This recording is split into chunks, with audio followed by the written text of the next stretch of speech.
Ghost Rider shares a unique journey into the past, across high plains deserts, and through the arid mountain ranges of Utah and Nevada.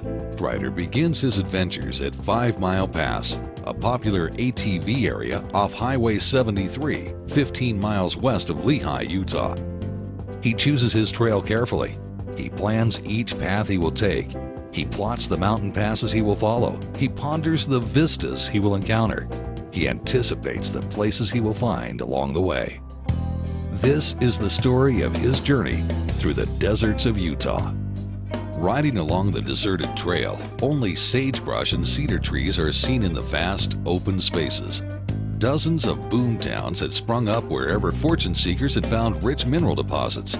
However, only a few scattered pieces of evidence remain. Clinging to the mountainside, a crumbling wooden structure comes into view. The town of Scranton and its surrounding mines once thrived here.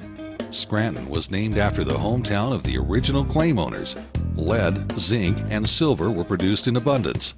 Later, during World War I, tungsten, a scarce mineral, was mined here as well. Red dirt and gray rock brought up from deep within the earth decades ago mark the places where hardy men labored in the profitable mines. Nearby, hastily constructed shelters had housed dozens of miners and additional people who provided necessary services. The ride continues over miles of trail that twists and turns until it enters the expanse of open range, cattle country. This was McIntyre country, and it all started with two brothers from Grimes, Texas. William and Samuel McIntyre left Salt Lake City in 1863, escorting their mother and stepfather to St. George, Utah. From there, they headed to Grimes, Texas to settle their deceased father's estate. With the money they received, they bought 7,000 head of cattle for $3.75 a head, and then followed the Chisholm Trail back toward Utah. In December of 1871, they returned to the Tintic Mountains to winter the herd southwest of Utah Lake near present-day Eureka. Upon their return, they sold the cattle for around $24 per head. This proved so lucrative that the McIntyres went to Omaha, Nebraska, repeating the venture and bringing another large herd to the Utah mountains. With the profits from the cattle drives, the McIntyres bought ranch land and acquired water rights in the area. This was the beginning of the McIntyres' reign as cattle barons. The brothers bought up and homesteaded some 25,000 acres of land for grazing, along with the necessary water rights. These clever men established several cattle ranches in Utah's West Desert. Among the ranches were the Rockwell Ranch, Summer Ranch, Tintic Ranch, Company Ranch, and Dry Farm. Continuing on the ride towards Cherry Creek Road leads right past the McIntyre's Dry Farm. On the east side of the valley, almost hidden by sagebrush, the foundation of the original Dry Farm house can still be seen from the road. An old wagon rests nearby, slowly weathering away. Fate was good to the hard-working, quick-thinking McIntyre brothers. Their vast ranch holdings stretched from Utah into Ruby Valley of Nevada and north into the prairies of Canada. The brothers traded cattle for a mine, the Mammoth Mine, but that is yet another story for yet another day. The McIntyre brothers weren't the only ones to homestead in these hills, though. In the shadows of Chicken Rock, he finds one such place. Not much is known about the rustic beauty of this homestead, except its name, Hassel Ranch. South of Hassel Ranch, the Little Sahara sand dunes can be seen on the horizon. Here, the adventure heads west, following ATV trails into mining country, revealing bits of subtle beauty. The desert cacti are now in full bloom. Its scarlet flowers are a symbol of life in the desert, just as the abandoned buildings are a symbol of the life that once struggled in this harsh wilderness. Now, Ghost Rider continues to the next stop, along the way, passing an old rock cabin nestled in the hillside. There are many such miners' huts scattered throughout the desert. They have been left behind as reminders of those who turned the mountains inside out in their search for raw minerals.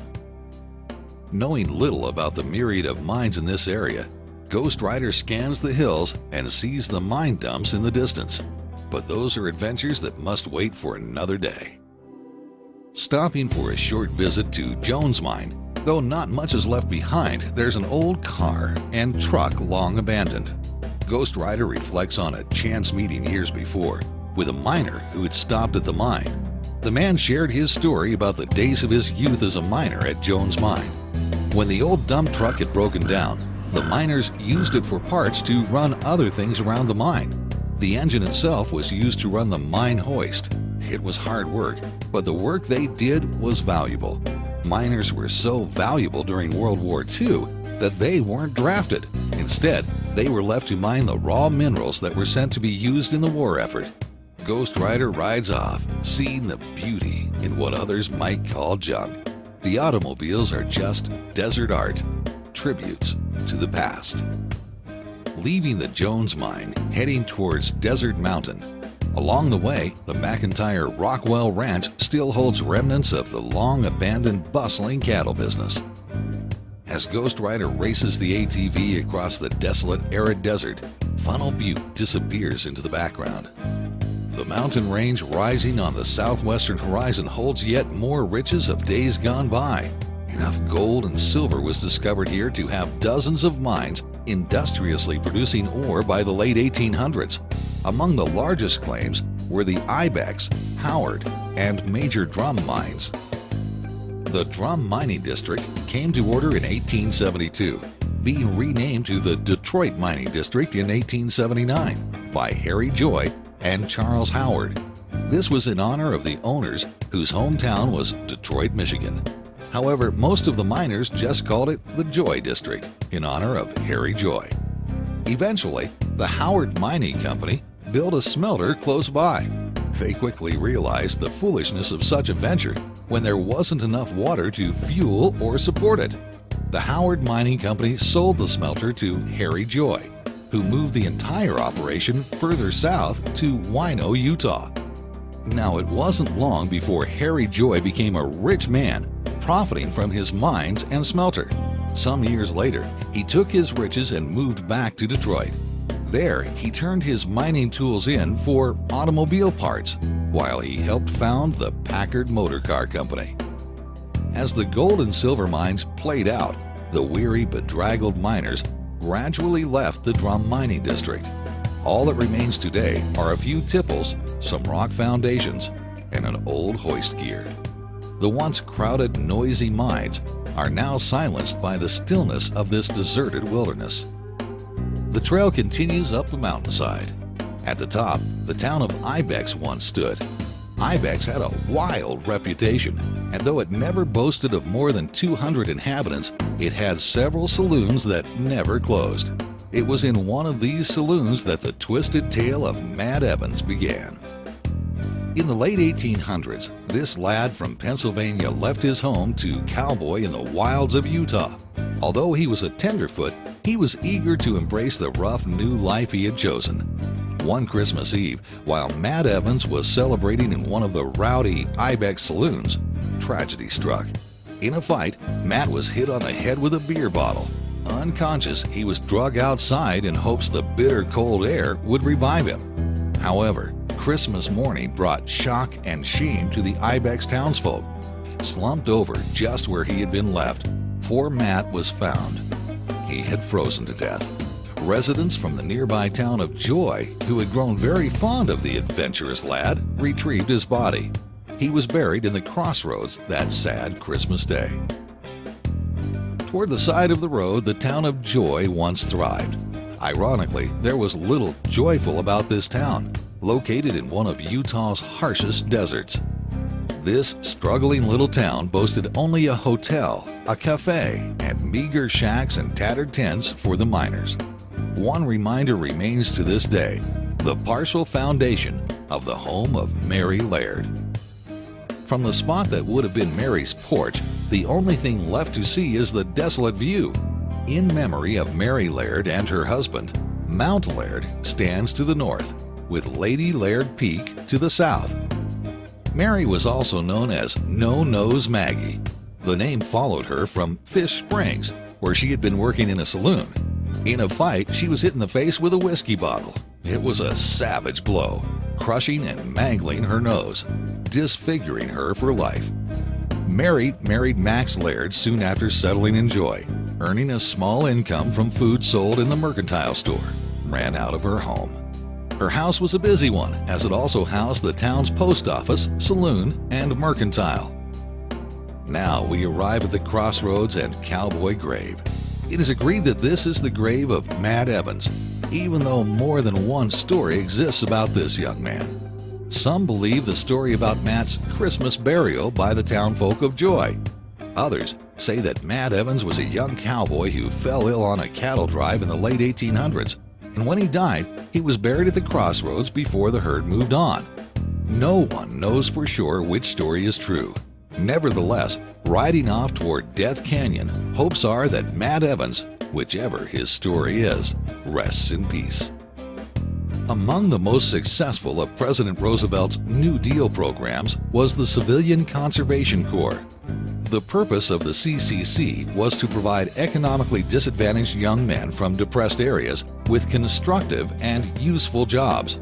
They came from everywhere within the continental United States. Over 3 million men worked for the CCC through the 1930s and 40s, during the Great Depression era. Being fashioned after the military lifestyle, a typical day in a CCC camp went as follows: 6 a.m. reveille, 6:30 a.m. physical training, 6:45 a.m. breakfast, 8 a.m. work call, 12 noon lunch, 4 to 5 p.m. recreation, 5 p.m. to 5:15 p.m. marching, 5:15 p.m. retreat, 5:20 p.m. evening meal, 6 p.m. to 9 p.m. educational classes, 10 p.m. lights out, 10:15 taps. One such camp was located at Antelope Springs, where water naturally bubbled to the parched surface. In 1934, as many as 250 young men lived and worked here.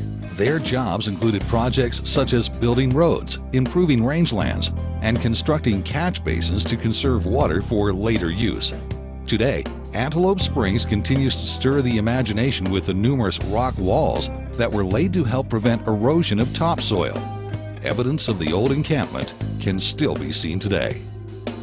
Traveling on up the mountain to Sinbad Lookout, where in 4 short miles the elevation changes about 1,800 feet, to an inspirational stop at the Sinbad Lookout. Here, looking over the countryside below, steep, rocky canyons standing atop commanding cliffs that drop hundreds of feet below. The view is the remnants of Lake Bonneville, stretching as far as the eye can see to the north and south. Going through a stand of large pines, Sinbad Lookout is an oasis in the desert, certainly a place to visit. Winters in the high mountain desert can be deadly. In 1858, an expedition encountered 2 horses with bells tied around their necks. This was a common practice of the times. However, wagon tracks wandering aimlessly across the desert led to Dome Canyon Pass near Antelope Springs. The mysterious tracks ended at the burned remains of a wagon. Huddled together near the ashes lay 4 human skeletons. Evidently, the travelers had been caught in a harsh blizzard. Desperate for warmth, the lost travelers set fire to their wagon. The warmth was only temporary, and they soon froze to death. After this discovery, the area has since been known as Death Canyon. Turning south over the rolling hills toward Marsham Canyon, known for its high cliffs and desolate beauty, and also for a man named Bob Stinson. In his youth, living back east, Bob had gone off to fight in World War I. Returning home from the war shell-shocked and a heartbroken young man, his life was not turning out quite as he expected. He decided to travel west to visit his brother Roy in Delta, Utah. But even Delta was too big for Bob's liking. He set out across the desert. While traveling through Marsham Canyon, his home-fashioned motorhome broke down. With his transportation broken, Bob did not get discouraged easily. He took a look around, liked what he saw, and decided to stay. In a box canyon, he found a shallow cave and used it to build a shelter. This would be his meager home. He worked in a variety of ways in an attempt to keep some coin in his pocket. For many years, he trapped bobcats and coyotes in the nearby mountains and also tried his hand at raising sheep, but he was not very successful at it. From time to time, he would mix poisons that the government needed for pest control. Bob built small reservoirs in his canyon to catch the rainwater for later use. Not always being enough for his needs, sometimes he would have to travel to Painter or Antelope Springs for the extra water he needed. By this time, Marsham Canyon was the main route east to Delta and west to Nevada. The county government gave him a job clearing rock and trees that the severe desert storms would wash onto the roadway near his secluded home. It is a job that he did well for many years. Bob by this time became known as the mayor of Marsham. Life for him in his desolate spot in the canyon was a good one. With a friendly personality, or maybe the fact that he was the only person that lived in the area for hundreds of square miles in any direction, visitors were frequent to his home. If he liked the conversation, he would show off his caged badgers. Often, while sitting on his rock porch, out of the kindness of his heart, he might offer up some of his well-known homebrew. If the visitor didn't leave a few coins on the table when they left, the offer would never be made again. Progress caught up with Bob in 1946. The newly completed Highway 50 and 6 cost him his job. With very little traffic coming through the canyon, visitors were scarce. So in the late 1940s, it was time for him to move on again. Back to Delta, the town he had left behind so many years before. He found a house behind the liquor store to call home. It is rumored that he still made the notorious homebrew until passing away November 29, 1960, at the age of 80. Although he is still near his beloved home, upon his death, his wishes were that he be cremated and his ashes scattered near his rock house in the Box Canyon that Bob Stinson called home, always being remembered as the Hermit of Marsham Canyon. With the sun getting low in the sky, it's time to ride off across the desert, disappearing into a cloud of dust, over Cowboy Pass, through Eskdale, stopping for the night at the Utah-Nevada state line. From a distance, a billowing cloud of dust marks the route taken while traveling through the Burbank Trail System. Pinyon Pine and Cedar flash by, passing Loper's Cabin and on to Vance Springs, then down to Hamblin Valley Road, which leads to the State Line Mining District. Early in the 1870s, an old prospector found gold in the nearby Buck Paradise Mountains. His claim came to be known as Pike's Diggings. The town of State Line sprung up nearby. On March 15, 1903, a newspaper called the Salt Lake Mining Review published an article that was originally written by The Oracle, State Line's local newspaper. The story was quoted as follows: State Line probably received less notice from outsiders than any other camps of equal importance in the mining region. With the same surface showing in Idaho or Nevada, Salt Lake stockbrokers would be rushing in and column after column would be printed about the camp, past, present, and to come. And the attention of capitalists would be called to the wealth lying around, ready to multiply fortune of the lucky investor. State Line, however, has been left to work out her own salvation, which it has been doing for some years, slowly but nonetheless surely, and notwithstanding the many drawbacks it has had to contend with. The time it is not too far distant when this camp will be numbered with the best and most permanent producers in the state." End quote. The Oracle, 1903. In 1903, the town of State Line boasted a mile-long main street with saloons, hotels, newspaper, school, blacksmith, and a doctor. From 1896 to 1910, business was brisk and times were good for the 300 residents of the day. The many mines were doing well. Names like Johnny, Ophir, Margaret, Sidewinder, and Creole were common to the townfolk of the time. The Creole mine even built a mill to process ore before shipping it by wagon to the railhead in Modena, Utah, about 18 miles away. Cattle rustlers also frequented the town of State Line. The miners seemed to turn a blind eye to altered cattle brands and bogus bills of sale. State Line Canyon was soon known as the quick escape route for rustlers to the nearby safety of Nevada. Towards the end of the State Line era, the infamous leader of the notorious Nate Hansen gang met his demise. Nate and his cohorts were driving a herd of stolen cattle along Main Street, heading for the cover of State Line Pass, with a group of very angry local ranchers hot on their trail. Just outside of town, gunfire rang out. The posse was closing in. Feverishly, the rustlers pressed the herd onwards. A volley of gunfire erupted. Only yards from the Nevada border, Nate flew from his saddle, shot dead, ending his rustling days forever. The financial uncertainty of 1907, followed by the silver market crash, put a death nail to the town of State Line and the surrounding mines. Heading off, Ghost Rider ponders, for a ghost town, the State Line still has a lot to offer. Along the LDS Railroad was a rest stop frequented by tourists. This place grew into what is now the almost ghost town of Modena. In the late 1800s, one of the area's founders built the old B.J. Lund Hotel and Mercantile. Although now a private home, Modena residents boast that this was once the first weather station west of the Mississippi River.